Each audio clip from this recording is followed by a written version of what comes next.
Итак, начинаем. Дорогие зрители, дорогие слушатели, добрый вечер. So we shall start now.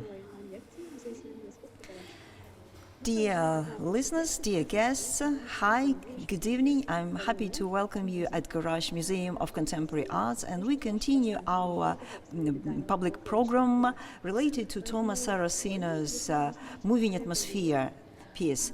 Actually, the environmental aspects are extremely important for Thomas Saraceno, and that's why we invited Nerea Calvillo, who is working at the Center of Interdisciplinary Research at the UK, and she started the project in air that studies different ways of perception of the air, and she will tell us about different ways of perception of the air and atmosphere, including the feminist perspective. If you have any questions, you can ask your questions, and Nerea will answer your questions at the end of the lecture.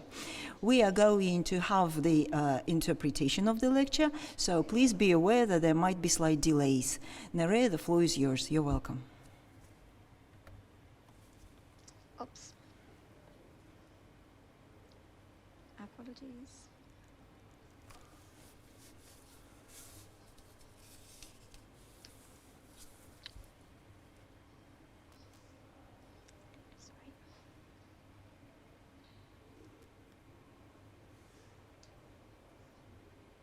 Hold on a second, please.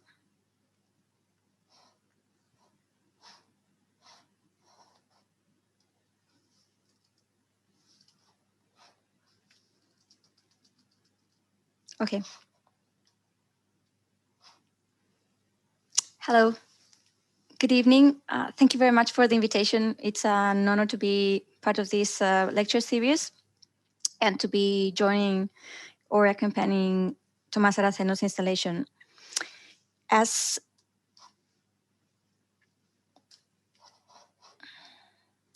Okay, so just a really brief introduction. I am an architect by training, but also a researcher, and I've been interested in thinking about the air from an urban perspective. So this is important because I am not a scientist that looks into the chemical composition of the air, and however, I am trying to bring together the knowledge from many different disciplines to see whether we can understand in ecological way what the air is and how to engage with it from an urban context.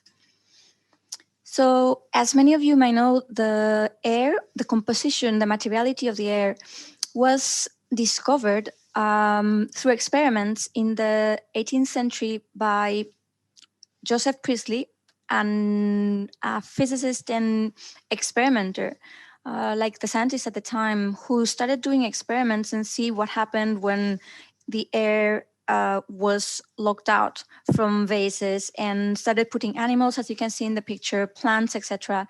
And he realized that there were some conditions in the air that was locked in the vases that permitted or not the life of animals and or plants.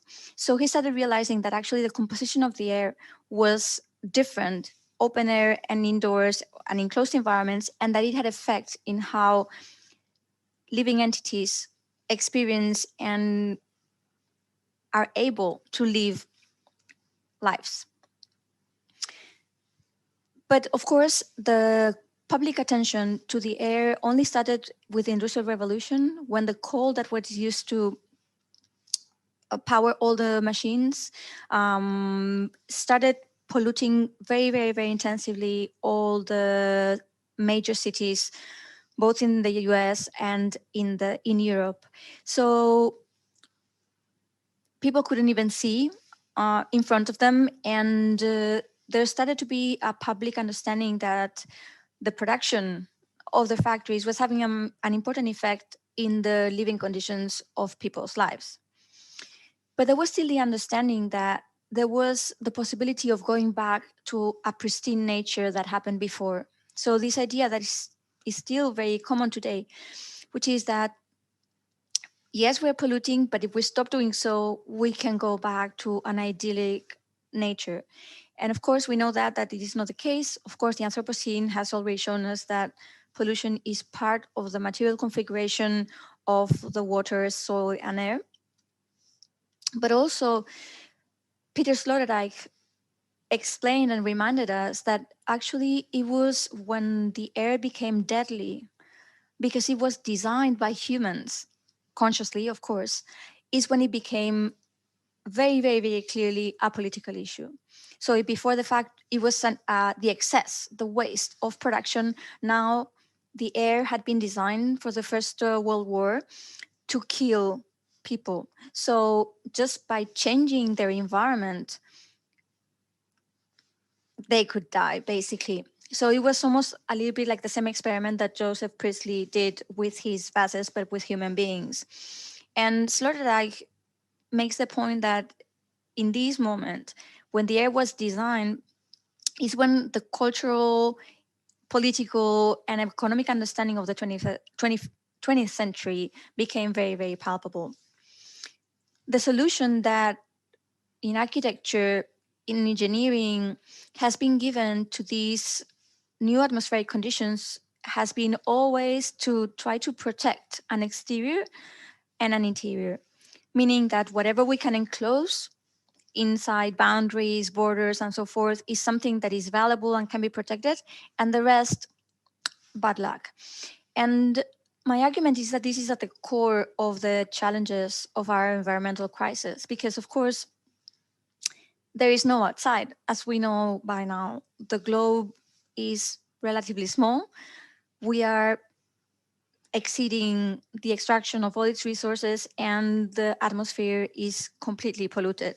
So how to engage in this new understanding and configuration, what Saraceno calls this new epoch, which would be the Aerocene, Anthropocene for now, and how can we imagine an Aerocene where there's no more fossil fuels, where there's free movement, where there's many other conditions that can provide a different way of living and inhabiting the earth and the atmosphere.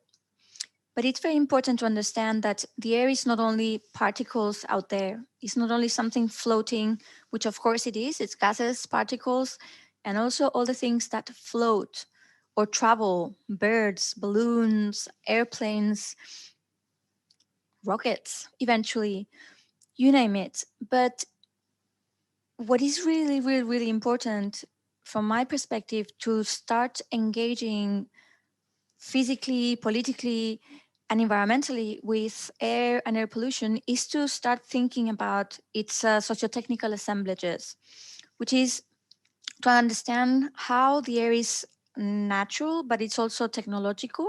It's produced by technologies, captured by technologies, and it's of course social, because it's produced by certain societies, affects disproportionately some social groups. So it has a massive component that we cannot detach from the material composition.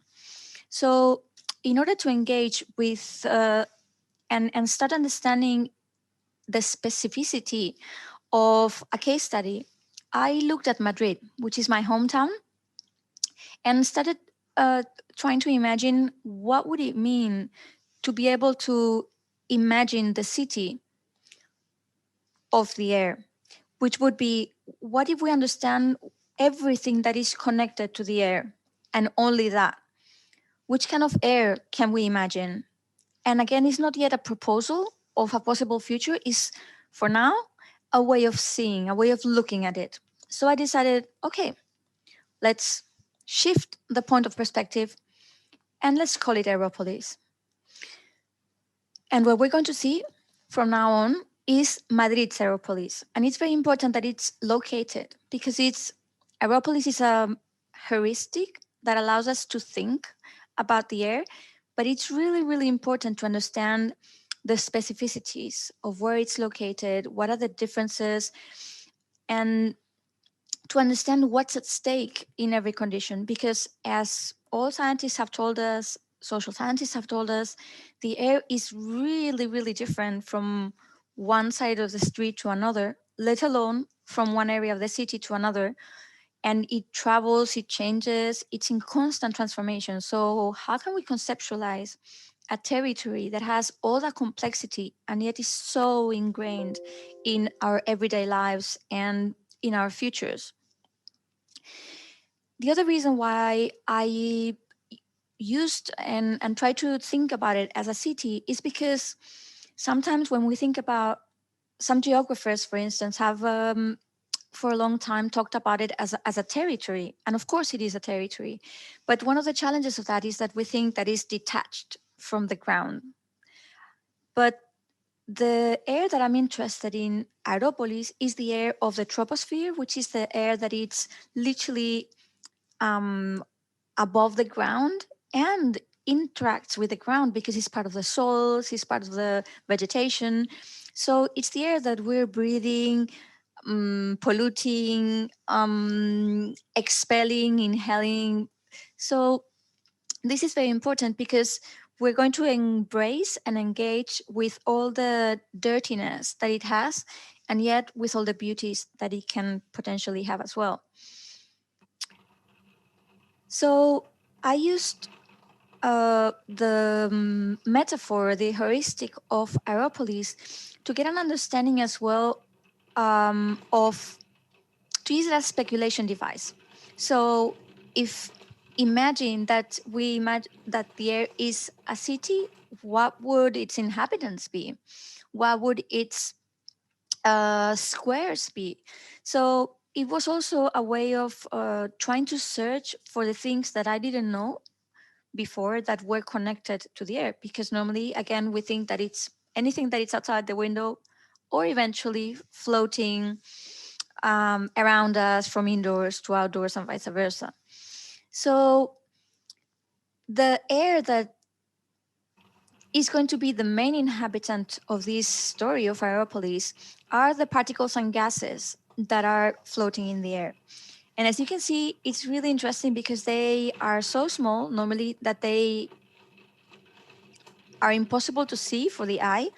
This is my window in my flat for 2 years without cleaning it. And this is the pollution in Madrid. These are the particles in Madrid. And I think it's really important to start understanding what's the scale of the air, but at the same time, to understand how technologies are able to apprehend it. Because as you can see at the beginning of the video, the camera doesn't even know where to focus, because it's a type of landscape that cameras are not used to having, which doesn't have background and foreground, but it's just a very homogeneous landscape. I also wondered who and where produces or reduces, what are the metabolizers of the air? And of course, when one starts researching in a very specific case study, because we know the generics, but then to realize that actually, of course, traffic, of course, factories, of course, the trees that not only emit but also absorb CO2 but emit oxygen. So one starts understanding the cycles of inhales and exhales of all these living entities with the air. But at the same time, one discovers, for instance, that there's cows in Madrid, which I had no idea there were, to be honest, and all these other entities that one wouldn't expect, A, to be there, and B, to be in contact and in a very active relationship with the air. Thinking about the borders, a classic question from the police. And it's also something that I'd like to mention now, is that the relation with the polis, the Greek polis, aims to look for ways of living together, which was the definition of the polis in ancient Greece. So the whole idea, the whole aim of Aeropolis is not to understand what happens in here, but how to collectively engage and inhabit this air. So therefore, if we're speaking about the collective, the borders are really important. But as I mentioned at the beginning, what are the borders of something that is so volatile, fluid, invisible, ever-changing, that travels millions and millions and millions of miles away, circles the globe a couple times, as if we've seen, for instance, with the clouds of the fires in Australia from the last summer, the radiation clouds as well that turned the globe a couple times. So there's a constant flux at very different levels. So what would the borders be? And this becomes a really interesting question, because we're used to understand borders as walls, as physical entities that frame, again, what's an interior or exterior, even if it's from one country to another, for example, with the geopolitical ones. So thinking about, and this aligns as well with Tomás Saraceno's proposal of the Aeroscene, which is the air demands, in a way, the lack of boundaries. And yet we have international conflicts that tell us that what we do here matters elsewhere. And therefore there's political responsibility, there's ethics, there's agency, there's care. So how can we build conceptually, of course, ways of understanding how to address responsibilities and redistribute them without building walls? And also understanding that the configuration of walls, it always implies the definition of the us and the other. We're seeing this in contemporary politics. This has happened since colonialism. So this is a very, very common strategy to be able to colonize, extract, and blame the others. But the air also does that. And if you think about the yellow dust, for instance, that happens from China and Mongolia every year, floating to Southeast Asia, Korea, etc., and they blame the origin, let's say, from that those sun dust storms. Sorry, they blame China for their pollution, but who's responsible for something that is natural, if you think about it? Or what happens with Saharan dust in Spain, the UK, France, sometimes, that travels even as far away as the Amazon in South America.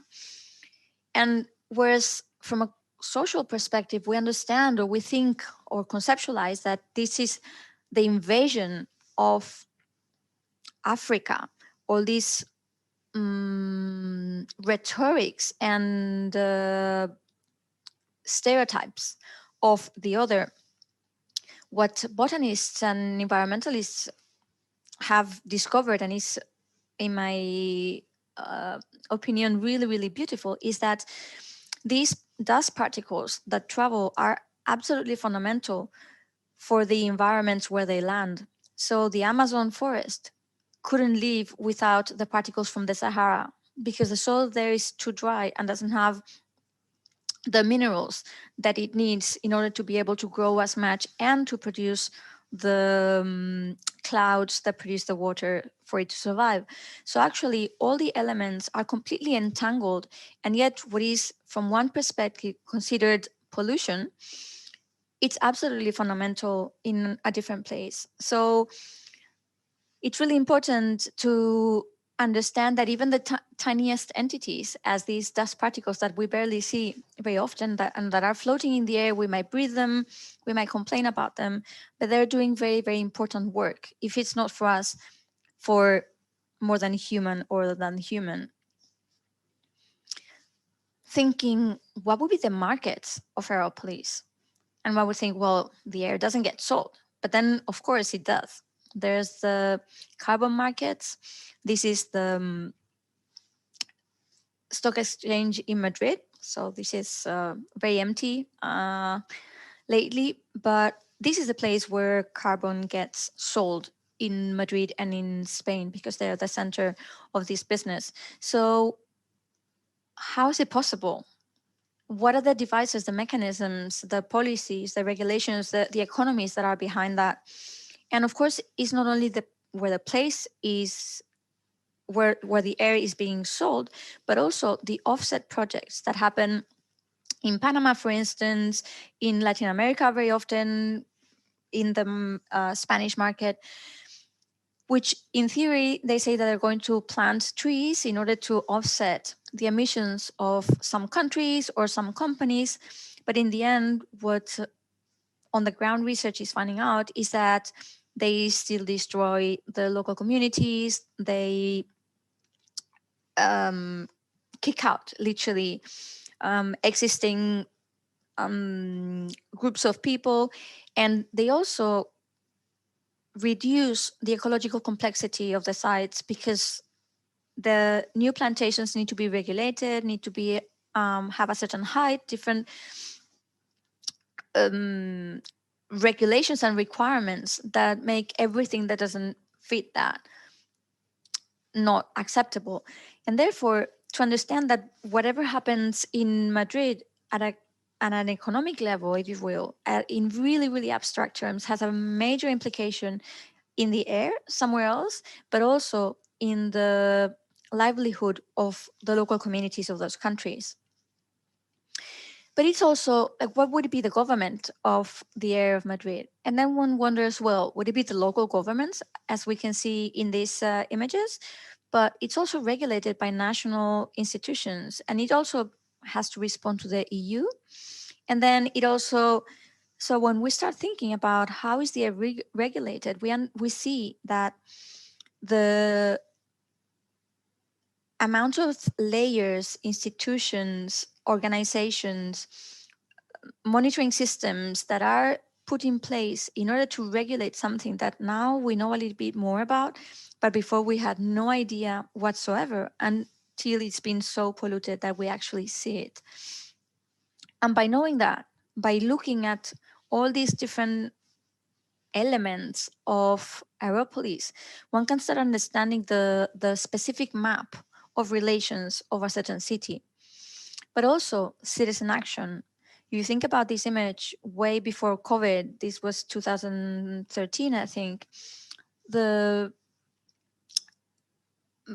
spontaneous gatherings in the center of the city because people wanted to complain of the bad quality of the air. And now we see the masks and we're totally used to them. But at the time, it was a really shocking image. So even people taking action in a really unorganized way, just being fed up of what's going on.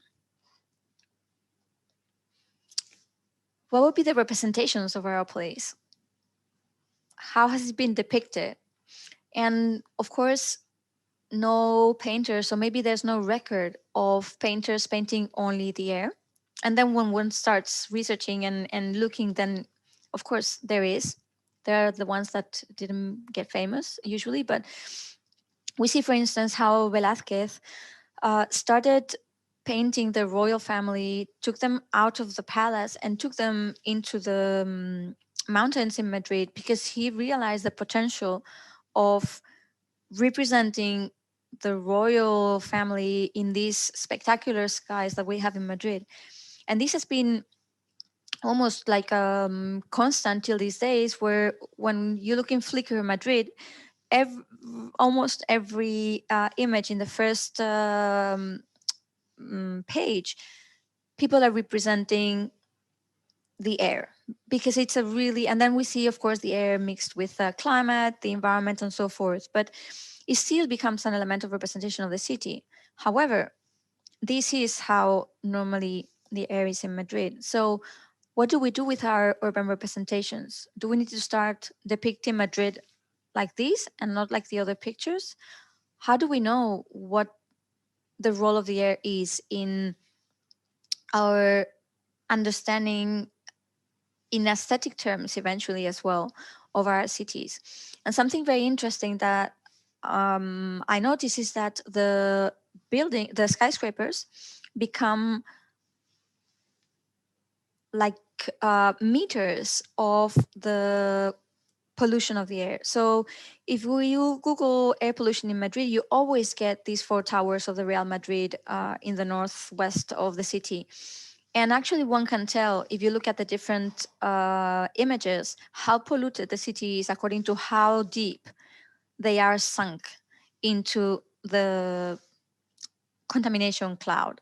So architecture actually, instead of being the element that glows in the air becomes the measure of air pollution. Oops, sorry, this image is blurry, but we also have to think about how this is changing the value of skyscrapers, and how in many cities they're trying to build skyscrapers that are so high that they go over the clouds and can change completely the real estate relationship between the ground and the top, and how far up does one need to go in order to get fresh or less polluted air, and who's able, of course, to pay those prices. Again, another question: what would be the infrastructures of Aeropolis, and what does an infrastructure in this context mean? So I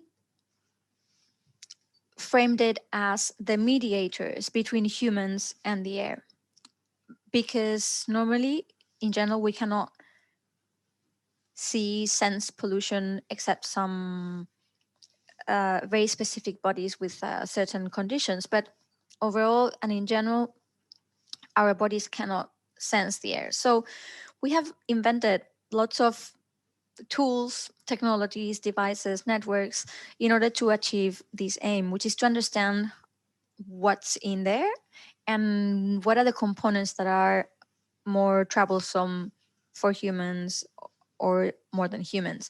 So since the 19th century, lots of sensors have been developed, but now what we normally understand as the infrastructures for air monitoring are air pollution sensors. And these are technologies that have been developed for many years now. And we're going to see different ways of sensing in order to understand how every way of sensing is not just how we measure and the resolution of the measurement, but it's also a way of configuring, a way of getting together, a way of understanding which air matters to be monitored, a way of understanding who has the responsibility, the right, or the pleasure to monitor.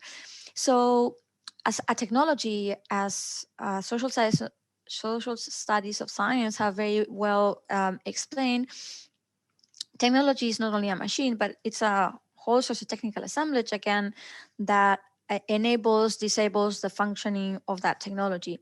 So this is the places where Madrid air is monitored, and this is how they look like inside.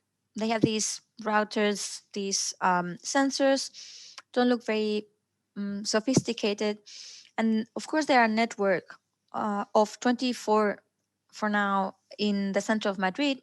London has 100 and something. So every city has different quantities and different ways of monitoring according to EU regulations, of course, within the EU.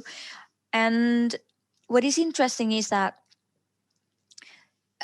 there's regulations on what's the ideal location of these stations, but there's always a massive controversy of where is the right spot. And if we think about it, it depends on how many units of measurement and where they are located, we're going to get different results. So this idea that we just measure and get data from the air is much more complex than that. And of course, there's physical infrastructure. So we're being told that air pollution sensors are part of the Internet of Things that are smaller and smaller every time, that they don't occupy space, that they don't have hard infrastructures, but in fact, they have spaces. And this is, funnily enough, the analytic center of Madrid. And you can see that they're like terribly old, the computers. So all the glamour of the new technology, one realizes that actually everything is built with very, very hard hardware that tries to gain power, but that's mostly it. And this is what used to be the control room of data of the smart cities, but actually what they have is this room to explain students what's happening. So, but if we think about the sensing projects, technological projects developed by citizen sensing, we start understanding that they compose a completely different socio-technical assemblage. They are promoted and designed by citizens. Everything is DIY, but it has to work, but then the resolution is not as the expensive sensor. So there's a whole debate about what's the quality or the usability of this data. They're usually developed in hackathons, media labs, and so forth. So they belong to a very specific cultural and social space where the Internet of Things is meant to be the solution to many urban problems. And they become very often global projects. The question becomes, so what are you measuring if the distribution is like this? How would you know what's happening in Algeria if there's no sensors? But they also configure a different relationship with the public space because they're meant to be indoors, like in our homes. So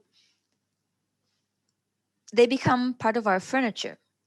And what does it mean to have something sensing as part of our everyday life? And of course, they designed them so that they could become an aesthetic or pleasurable, touchable entity, but nevertheless, they're trying to record something from the exterior, and yet they're indoors. So there's lots of technical challenges that are not so much so, but still something really important of this project is how they are proposing different ways of measuring or understanding the concentrations of particles in the air.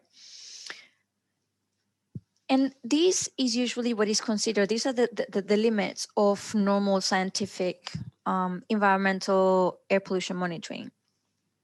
But if we start looking at these from a feminist perspective, in the sense, like from feminist theory, where the understanding and the relevance of bodies, not only as passive entities that might respond, suffer, do things for whatever economic system that they're in, but they're true engines for experiences, change, and so forth.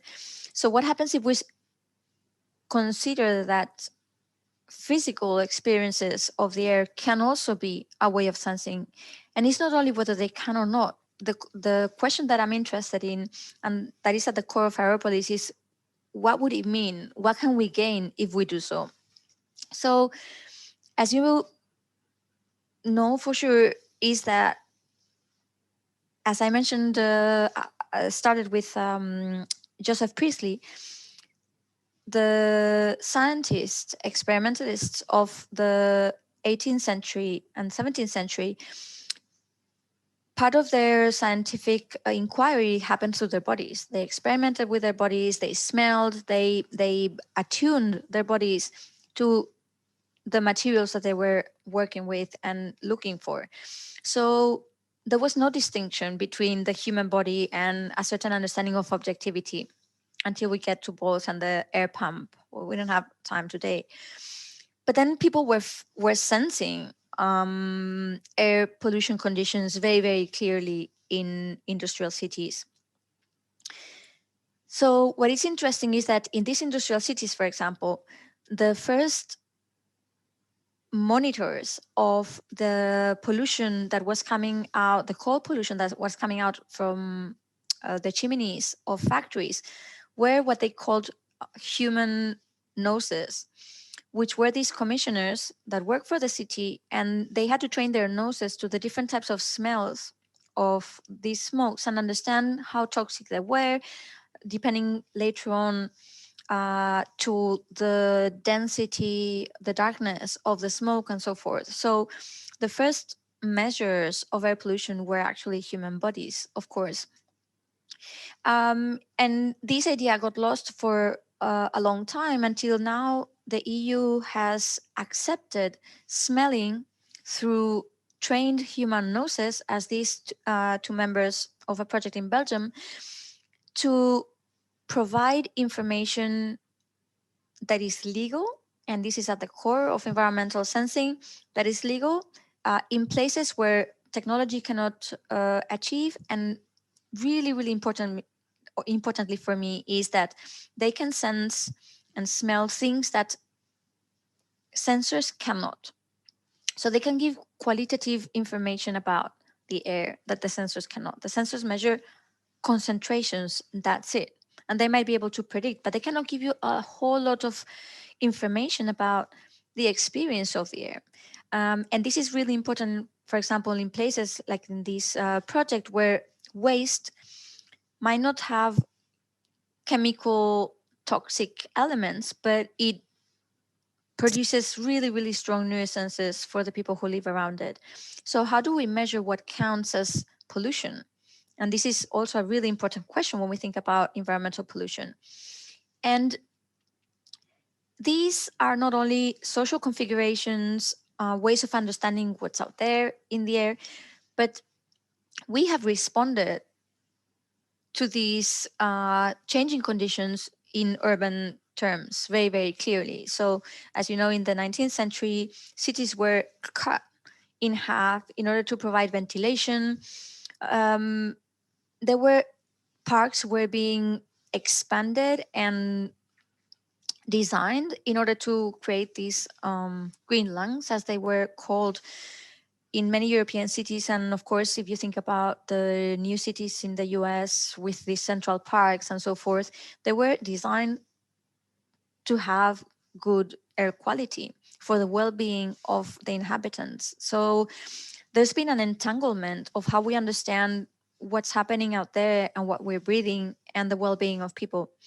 But there's also another layer that we could think about, which is of yes, we're going to accept that our bodies are sensing the air, but what happens with the collective?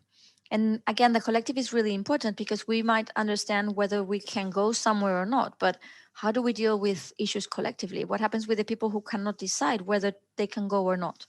So, and here feminist theory becomes absolutely crucial. So if measurement is the way in which science accounts for concentrations, feminist theories like Kathleen Stewart, for instance, have conceptualized attunements, atmospheric attunements, as ways of tuning, understanding the sensing as a relationship and not only as a way of objectively describing what's out there. So if we think about sensing as an attunement between one material and a human body, or two bodies or two materials, then this has major implications because it requires a will to sense, but also it allows for all the things that cannot be described with numbers as the measurements, but still can be perceived. And if you think about when we say, and this is the example that Kathleen Stewart mentions about the atmospheres in a room, for instance, when we go into it, one can feel that there's something happening that is at the same time material, but also atmospheric, but also social. So there's things happening that we can sense and perceive and differentiate from one place to another. So how can we attune our bodies to particulate matter gases that are so difficult and still so different one from each other? And there's a really beautiful book that is called Sick Building that also explains the history of the illness that is called sick buildings, which is that it explains how women in the 50s in the US, in these newly built offices with lots of plastic and carpets and so forth, they started feeling that they were dizzy. But then, of course, dizzy is not dying. So when does an impact of an aerial condition, for instance, count as harm? And this became really, really, really important. And of course, it happened to women, which was they were accused to just being hysterical, that it might be their menstruation, that actually nothing was happening, until they managed to collectively say there's something happening here. And this way of understanding sensing is giving voice, let's say, or putting forward and accepting that physical harm is a form of unwanted sensing. But these, we see lots of multi-chemical sensitivity syndrome, sick building syndrome, environmental sensitivity. So people that have sensitivity to chemicals, to different types of waves, to different types of smells. And it's really, really ambiguous because everybody feels them in different ways. So it's not easy to systematize the causes and the effects. It's always very messy, and in many contexts, they are not considered illness, and therefore they cannot get medical care, for example. So it has major implications for the people who suffer it. But what if we consider these as forms of sensing? This brings environmental injustice on the table in a really strong way, because then all those forms of suffering, even though they might not have the evidence, the numerical evidence, the data, in order to prove that there's pollution, they can still prove that their suffering is evidence of that pollution. And there's also been effects, of course, in the urban space in trying to deal with these conditions. So how to transform the air through urban design. And in many places, not enough, but you can see that there's chemical-free zones where they use certain materials that don't emit the most polluting chemicals, that are not smelly, because many people get those diseases through smell. So how to start embracing what the material composition of our built environment does in our lived experience of our public spaces. And then if we move the attunement one step further, and if we think about attunement not as a physical relation, but again as atmospheric one, how can we account for forms of sensing that don't have this physical experience? And it helped me think about this case that happened in Madrid. And you might remember this map in 2010, when the city council changed the location of the monitoring stations without telling anyone. And what happened, it was a scandal, because they took the most polluting ones and shifted them to green areas. And therefore, of course, the average of the pollution of the city lowers. This became a massive scandal, and it brought to the fore the responsibility of the mayor. And the mayor was accused by the lawyer on your right for a crime against the environment. And this is a long time ago. So imagine the mayor of a city who's supposed to have to be responsible for humans, and then suddenly they get accused and trialed for an eco crime.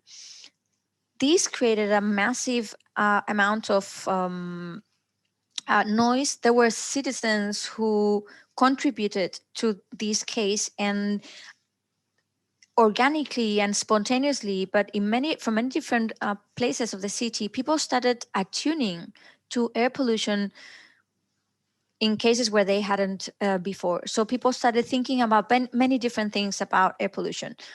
How is it related to playgrounds, for instance? How is it related to massive tunnel infrastructures that were taking place in the time? So suddenly, instead of people attuning to the quantities of particles in the air, people were attuning to the all the elements, all the politics, all the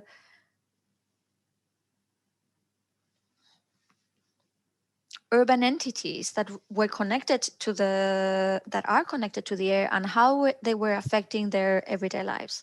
And this was major, because suddenly the discussion about air pollution stopped being a scientific one. how much is the air polluted, and started being a social one. And then citizens in different forms of organization started reclaiming to the council different measures, monitoring in certain areas where there was no monitoring, and so forth. So the idea is to expand from a feminist perspective that, and instead of saying the systems that are legal or not for these or other reasons, what if we start expanding and opening up and multiplying the different ways of sensing so that we can understand more things about the air? Because only the scientific way allows us to reach a certain point, but not many others. And the iroscene that Tomás Saraceno is speaking about, we cannot achieve it only understanding how many particulate matter, how much pollen there is in the air. And of course, they started making visible the monitoring stations as a consequence. So the urban environment, even if only aesthetically, started becoming visible. Stations that no one knew they existed before, that they had been painted as green sheds so that no one knew what was going on. And then suddenly they became visible. So monitoring became a thing, and people knew whether the monitoring stations next to them. So just to briefly conclude, this feminist sensing in Aeropolis, again, aims to look for the people, contexts, and ways of living with air and air pollution that are usually not accounted for. It also aims to understand that the air is designed by every single element that configures our environment. Plants design the air, we design the air through breathing, we're in constant exchange, and it can be deadly. That we need to bring the suffering of certain bodies to the center and listen to them. And that it's really important to consider environmental justice in the sense that there's many people who cannot decide whether they are indoors, outdoors, can live in the 125th floor of a skyscraper and whatnot. But again, to conclude, the air is not only air pollution. The air is also an amazing ecosystem that has plants, that has pollen, that has oxygen, that has fire. So it's really important, again, not to split it in the good and bad and in framing it as an enemy again, and try to understand the potential of thinking about it as a whole ecosystem that might be queer, that might be strange, that might be unwanted, and yet it has a lot of potential for the environment and for ourselves. Thank you.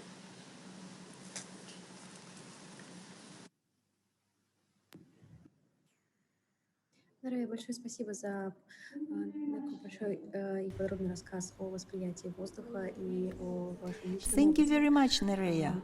Это было очень интересно. It was a great talk. It was very interesting talk to listen to so many details. It was extremely interesting. So now our viewers have a chance to ask questions. And I suggest that they take this opportunity to ask questions.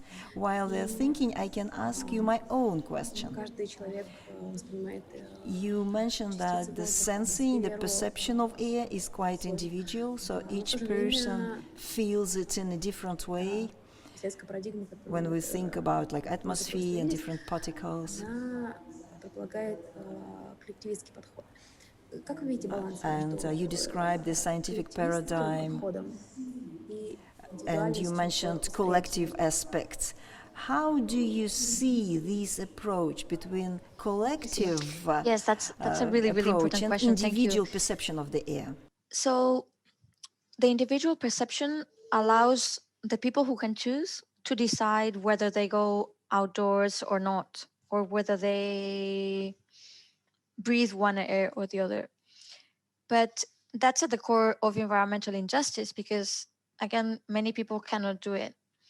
So for me, the atmospheric attunements, what is very interesting about them is that individually, people's experiences are not enough to justify what's happening, because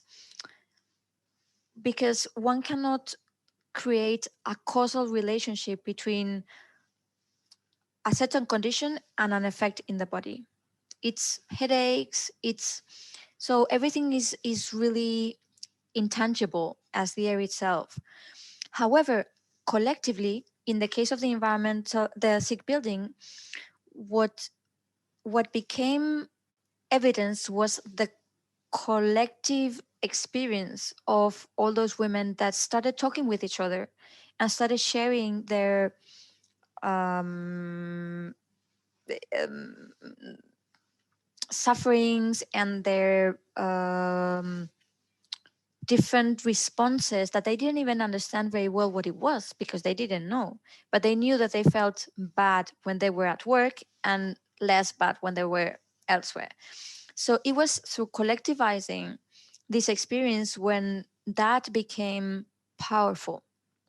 And then instead of changing their own life, so changing job, for instance, if they had the chance, what they did was to manage to start regulating all the building materials that were used for offices and office spaces. So in a way, it's validating the experiences that we might have that can be physical, but it can be also, as I said, in the attuned sensing. It can be on how we engage with some news, for instance, that makes us want to do something, and then things start changing. But if it's not a collective level, then it's only we do it on our own. And it happens the same on the reverse when we think about how to reduce emissions, for instance. If we do it one person, it's not going to change, but if we do it many of them, it might produce changes. So it's in the collectivization when I think the air gains, or any issue actually gains traction to produce significant changes.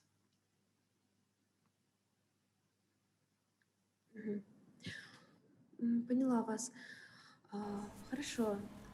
Тогда, наверное, на этом мы Okay, закончим. thank you. Вопросов у нас пока нет. Возможно, у I кого-нибудь guess комментарии. there aren't any questions, Okay. so we should Благодарю вас probably за close выступление. our meeting. And I would like to thank you for your Thank you very talk. much for the invitation, and thank you for Да. the two translators for the great job. It's been a pleasure. Да. В свою очередь, да, Thank you. стороны музея гараж нам также хотелось поблагодарить переводчиков Ларису And Сокачеву. on behalf of Garage Museum, I also would like to thank our interpreters Larisa Sukucheva and Tatiana Kosyan, Спасибо и до who новых was встреч assigned на interpreter. онлайн и Thank you very much, and I мероприятиях hope to see you again, программы both «Музей гараж». online and offline. Absolutely. Bye. Thank you again.